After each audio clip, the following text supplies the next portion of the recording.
katika Sahihu al-Bukhari hadithi nambari 6760, na katika Sahihu Muslim hadithi nambari 63, anna an-nabiy sallallahu alayhi wasallam qala, bwana mtume Muhammad sallallahu alayhi wasallam anasema, man idda'a ila ghairi abihi wa huwa ya'lamu annahu ghairu abihi faljannatu alayhi haram. Atakayejiita kwa jina la baba asiyekuwa baba yake, atakayejinasibisha kwa baba asiyekuwa baba yake, ili hali nafsi yake inajua huyu si baba yake, baba yake ni yule pangu pakavutia mchuzi, fundi wa garage, muuza nyanya sokoni, anaona aibu kujiita kwa jina lake, anamkana, anamkataa, ili hali anajua huyu ni baba yake. Bwana mtume anasema, faljannatu alayhi haram, huyo pepo kwake ni haramu kuingia. Kama hili halikutoshi, bwana mtume anasema, ukimkataa baba yako umekufuru. Naam, ukimkataa baba yako umekufuru. Sahihu al-Bukhari hadithi nambari 5000, hadithi nambari 8500, hadithi nambari 3508. Sahihu Muslim hadithi nambari 61. Kwa msisitizo, Sahihu al-Bukhari hadithi nambari 3508 na Sahihu Muslim hadithi nambari 61. Sikiliza tena anavyosema bwana mtume Muhammad sallallahu alayhi wasallam, anasema, laisa rajulun idda'a ila ghairi, laisa رجل ادعى لغير أبيه وهو يعلمه إلا كفر. Hakuna mtu yoyote yule ambaye atajiita, atajinasibisha na kujiegemeza kwa baba asiyekuwa baba yake, ili hali anajua, bora mama kuchakachue, hujui kama sio baba yako kweli, unajua kabisa huyu ni baba yako kweli, na ukamkataa na unajiita kwa baba mwingine, kwa jina la baba mwingine, bwana mtume anasema huyo atakuwa tayari amekwisha kufuru.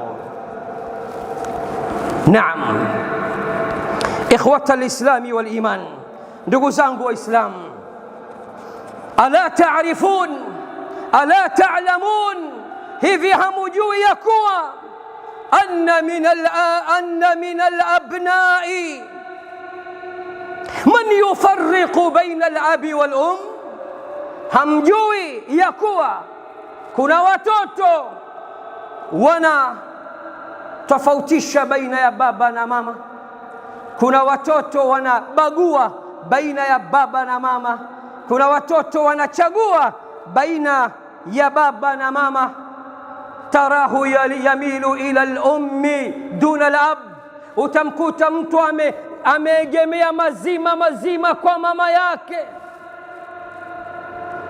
baba yake hamtazami kwa lolote, hana mapenzi naye hata kidogo. Ukisema alikuja mtu kwa bwana mtume sallallahu alayhi wasallam akasema, ya Rasulullah, man ahaqqu an-nasi bihusni sahabati, ewe mtume wa Allah, ni mtu gani ambaye ana haki zaidi niwe naye karibu, nimfanyie zaidi ihsan, nimfanyie zaidi wema? Akasema, ummuka, mama yako. Akauliza tena, thumma man, kisha nani?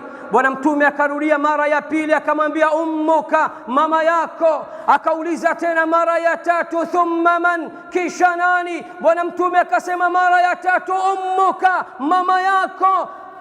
Akauliza tena mara ya nne, thumma man, kisha nani? Bwana mtume akamwambia, qala abuka, baba yako. Mama amemtaja mara tatu na baba akamtaja mara moja. Ukitaka kutumia hadithi hii babu, utakuwa umechemka kweli kweli.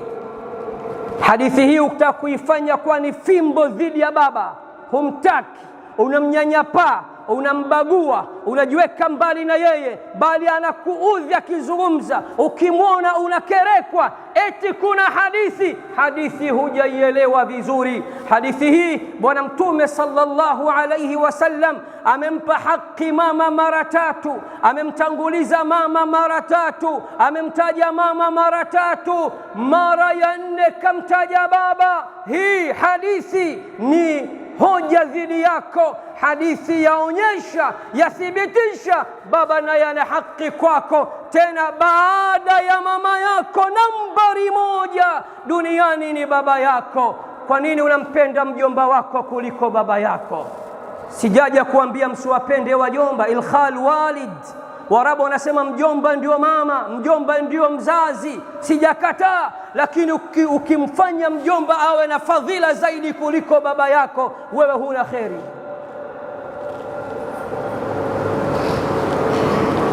Ni wangapi katika sisi tunaingilia magomvi ya baba na mama, wakikinzana, wakikaruzana, wakipishana? Hawa ni marafiki kwa miaka mingi katika maisha, hawa ni wapenzi wa halali kwa muda mwingi, hawa ni mke na mume, siri yao huijui. Watagombana leo, kesho watakuwa pamoja, bali wakishajifungia chumbani hujui yanayoendelea, magomvi yameisha kiasi gani. Unanunua ugomvi wa baba na mama, unakaa upande wa mama na unampiga vita mama yako. Ya khasara alaik, khasara mzito juu yako, khasara kubwa juu yako. Wewe ni nani mpaka umkosoe baba yako eti unamwonea mama? Wewe ni nani? Na mwisho wa siku wakidhulumiana, wakakosana, kama hawatoombana radhi, makosa wakaandikiwa, watakwenda kuhukumiwa wao. Kama baba kamdhulumu mama, Allah ndio anajua, hakimu ni yeye. Alaysa Allahu biahkamil hakimin? Ya kuhusu nini wewe? Je, wewe utakuja kuoa, utapata watoto, watakuwa wakubwa, utajisikiaje na wewe akikufanyia yale yale? Hautofurahi. Wewe lako ni dua, qiyamul layl, usali ya Rabbi alif baina qulubihima, ya Rabbi unganisha baina ya nyoyo zao, ya Rabbi wapatanishe, ya Rabbi wape masikilizano. Hupaswi kununua huo ugomvi. Wazazi wawili, alwalidani mithlu alainain, wazazi wawili sawa na macho yako mawili. Idha faqadta ihdahuma satusbihu a'wara, ukikosa jicho moja automatically utakuwa wewe ni kijicho, utakuwa ni mtu mwenye jicho moja. Kama ambavyo huwezi kuishi bila ya macho mawili, wazazi wako ni sawa na macho yako mawili. Jicho moja ukilikosa wa una hasara. Wafanye kama macho mawili, mama jicho la kulia, baba jicho la kushoto. Uwahendo, uwathamini, uwapende ya kwao, usiingilie. Bali mtu leo anaweza kumjeuria baba yake, akamtuma asimsikilize, asimheshimu, kisa na mkasa mzee anamzingua mama. Eshi khusak, ya kuhusu nini wewe? Wakizinguana ni wao, ya kuhusu nini? Kitendo cha wewe kumuasi baba yako ati kwa sababu ya mama yako, hilo ni kosa na madhambi umeandikiwa, na mbele ya Allah wewe ni asi, na Allah hana furaha na wewe. Ni watoto wangapi leo wanajiita kwamba mimi ni mtoto wa mama, mimi mama. Umekuwa Yesu, umekuwa Isa bin Maryam aliyezaliwa bila ya baba. Mimi mama bana, wakati mama ni shamba, baba ndio mkulima mwenye mbegu, akapanda mbegu zake. Mkulima na shamba, ardhi vinategemeana. Mmoja atapanda, atapalilia, na mwingine Allah anajalia kupatikana kwa mbegu ile. Ndugu zangu Waislamu, ni watoto wangapi hawathamini baba zao kwa sababu hawana vipato? Baba ni maskini. Ingekuwa baba ana mpunga wa maana, katika matajiri wakubwa Dar es Salaam utasikia ni anabusu mkono, kichwa, nyayo, kumbe anabusu zile pesa, hambusu baba yake. Awe maskini ni baba yako, awe tajiri ni baba yako. Akikukataa hupaswi wewe kumkataa. Hajanilea, nilelelewa na wajomba. Kitendo cha kutoka kwenye mgongo wake, ana haki juu yako. Ukimuasi imekula kwako. Kama amekutelekeza, hilo atakwenda kulijua mbele ya Allah. Kwa nini alikutelekeza? Hakukulea, hakukupa haki zako za msingi. Na wewe ukisema urudishe mapigo, inakula kwako siku ya Kiyama. Naam, al-ab huwa batal al-abtal.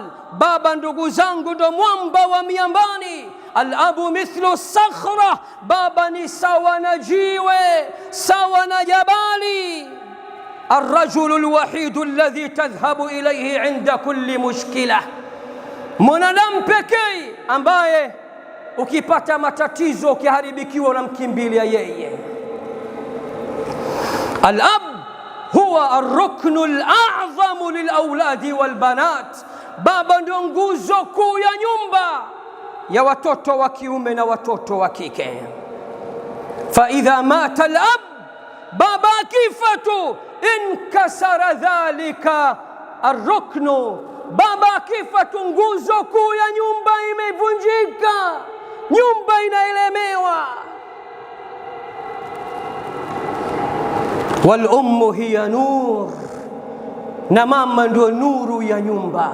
Fa idha matat al intafaa an-nur was-siraj. Mama akifa, nyumba ni kiza totoro, nuru imekwisha toweka. Moja ni sawa na nuru, akiondoka ni kiza katika nyumba, na mwingine ni nguzo, akiondoka nyumba ile lazima ielemewe na iumbe sana. Ala tadri ayuha shab, kijana mwenzangu, hujui wewe anna al-ab, ya kwamba baba huwa al-insanu al-wahid alladhi idha faqadtahu sirta yatima. Kijana mwenzangu, hujui ya kuwa baba ndio mtu pekee akifa leo, kama bado hujabaligh, unaitwa automatically wewe ni yatima. Afe ammi yako, hautoitwa yatima. Afe mjomba wako, hautoitwa yatima. Afe kaka yako, hautoitwa yatima. Afe hata mama yako, hautoitwa yatima. Yatima katika sharia ya Uislamu ana sifa kuu mbili. Ni zipi hizo sifa kuu mbili za mtu ambaye anastahili kuitwa yatima? Kipi na ni yapi? Aqulu ma tasma'un wa astaghfirullah li wa lakum fastaghfiruh innahu huwal ghafurur rahim wa huwal barrul karim. Alhamdulillahi rabbil alamin, wa usalli wa usallimu salatan wa tasliman yaliqani bimaqami amiril anbiya'i wa imamil mursalin sayyidina wa nabiyyina Muhammadin صلى الله عليه وعلى آله وصحبه أجمعين. وارحم الله مشايخنا ووالدينا وأمواتنا وأموات المسلمين أجمعين، آمين يا رب العالمين. فمن هو اليتيم في الشريعة الإسلامية السمحة؟ نناني سسه يتيما كموجب وشريعة يا دينية تكوف يا إسلام. اليتيم man faqada abahu, yatima ni mtu aliyemkosa baba yake mzazi. Yatima ni mtu aliyefiwa na baba yake mzazi. Walam yablugh mablagha ar-rijal, ili hali bado hajabaligh. Ukisha baligh tu una ndevu zako na unaota ndoto za kikubwa, baba akifa hauitwi yatima.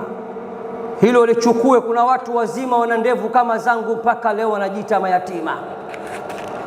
Yatima ana vigezo vikuu viwili. Kigezo cha kwanza, afiwe na baba.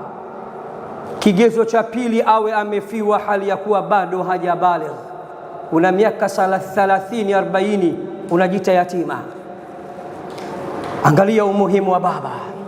Ni mtu pekee ambaye leo akifariki ili hali hujabaligh, jina lako linabadilika, unaitwa yatima. Wasifu wako unabadilika, unaitwa yatima. Ama upande wa wanyama, angalia sheria, angalia dini tukufu ya Uislamu.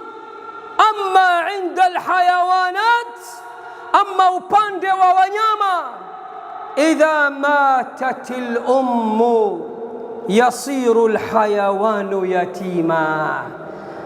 Mama akifa, upande wa wanyama, ndio mnyama ataitwa ni yatima. Kwa sababu sote tunajua wanyama vidume kazi yao ni kupanda na kuondoka. Mama ndio analea, anakimbizana vifaranga vyake. Kama ni mbuzi, yeye ndio anayenyonywa maziwa, ndio anaelea. Uislamu ukasema upande wa wanyama, mnyama atakayefariki basi mtoto wake ni yatima. Atakayefariki, mnyama wa kike atakayefariki, mtoto wake ni yatima. Ama upande wetu sisi wanadamu, mama akifa huwezi kuitwa yatima, bali baba akifa utaitwa yatima, hasa ikiwa bado mdogo, hujabaligh.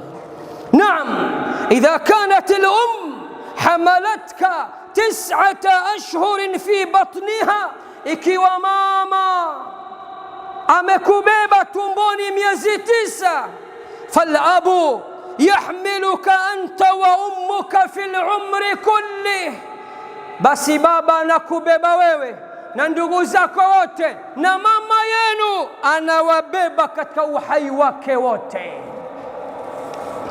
Idha kanat al-um, ikiwa mama tahmiluka ala sadriha, anakubeba juu ya kifua chake, falab yahmiluka ala dhahri, ikiwa mama anakubeba juu ya kifua chake, basi baba anakubeba juu ya mgongo wake. Idha kanat al-ummu tut'imuka biyadiha, ikiwa mama anachukua chakula kwa mkono wake anakuingizia mdomoni, anakulisha kwa mkono wake, falabu yut'imuka bi'araqi jabinihi fil umri kulli, basi baba naye anakulisha kwa jasho lake la halali umri wako wote, maisha yako yote.